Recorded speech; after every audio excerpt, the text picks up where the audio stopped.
have reached that time of the NBA season to see if these teams who are on the borderline of making the NBA playoffs can just trade to get that extra piece to put them over the top, or teams can just hopefully trade to get a little bit closer to getting a pretty decent draft pick. But we'll be talking all about how NBA trades work. So make sure to give this video a thumbs up or a thumbs down because it's your thumb, and let's go ahead and get into it. Well, the very first thing when it comes to NBA trades is when is the deadline. And the deadline for the 2021-2022 NBA season is February 10th at 3 p.m. Eastern Standard Time. And you might be wondering, why is that important to share? And it's important to share because the draft deadline used to be the Thursday after NBA All-Star weekend. But the previous trade deadline caused a lot of controversy as players who were being traded were not given enough time to move, reacclimate, and really settle into their teams before that All-Star break was ended. And that was shown with DeMarcus Cousins going through trade rumors as he was just trying to enjoy the NBA All-Star weekend, and he was still not given enough time to move to his team after he was traded from the Sacramento Kings. Now, one of the most common things you see during the NBA trades is that two people will go for one person or one person will go for two people. And this is called non-simultaneous and simultaneous NBA trade. And this is allowed to happen 1 year after a player is traded to that team. He can be traded away for one or more players acquired. Now, where it gets a little dicey and you might be wondering why your team can't get 2 or 3 people for that one player is when it comes down to simultaneous drafts. And this is where you can get more people at one time.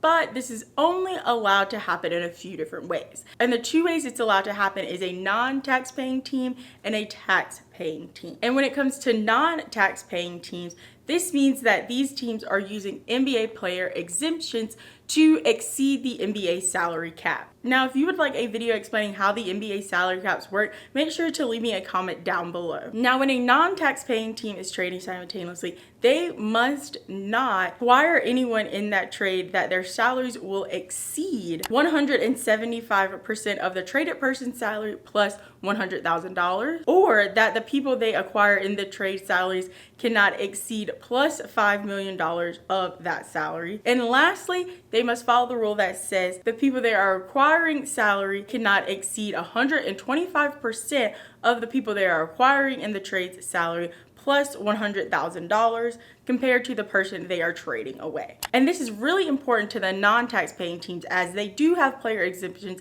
to allow them to go over the NBA salary cap. But the salary cap really is the only way the NBA can try to keep it a level playing field for every team. Now, on the opposite end, the tax-paying teams, which also means they have no player exemptions, these teams are allowed to acquire players in the trade only if their salaries combined do not exceed 125% of the person they are trading away plus $100,000. Now, if your favorite NBA team is trading one player for one player, then this is a non-simultaneously trade. They only have to follow one rule, which is that the person they are acquiring in the trade's salary cannot exceed 100% plus $100,000 of the person's salary that they are sending away. There are a few rights that players have. A team must wait 6 months before trying to sign an extension to the player they just acquired in a trade. Next is players with 1-year contracts that do not have any options on them, and athletes who have player exemptions, which allow them to go over the salary cap, cannot be traded without their permission. NBA free agents on a standard contract or two-way players on a converted NBA standard contract cannot be traded away until 3 months after signing that contract or until December 15th of that current NBA season. And it depends on whichever comes last. When a player is traded and then waived, the original team is not permitted to claim them off of waivers or sign them to a new contract until it has been 1 year since that trade or until July 1st of the following season, whichever comes first. Now, I know some of you hardcore NBA fans know that when it comes to NBA trades, it does not have to be a player you're sending away. In most situations, people give away draft picks and or cash for reimbursement that they could possibly use to help cover salaries. And this is most commonly known as Kyle Korver stated that he was traded away from the New Jersey Nets for a copy machine. Now, there are a few rules that the NBA has that must be followed to finalize these trades. And the first is that each team must get on a phone call with the league and basically air out the traded person's laundry, their physical records, how they are off the court, on the court, all that information must be disclosed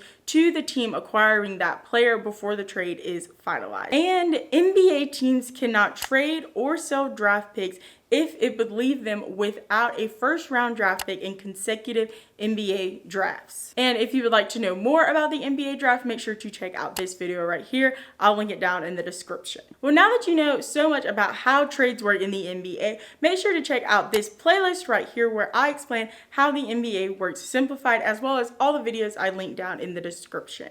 Make sure to subscribe and hit the bell to be notified every time I post a new video, which are on Mondays at 11 a.m. Eastern Standard Time. Leave me a comment down below telling me who do you think needs to be traded in this NBA season, as well as let me know if you want that NBA salary cap video.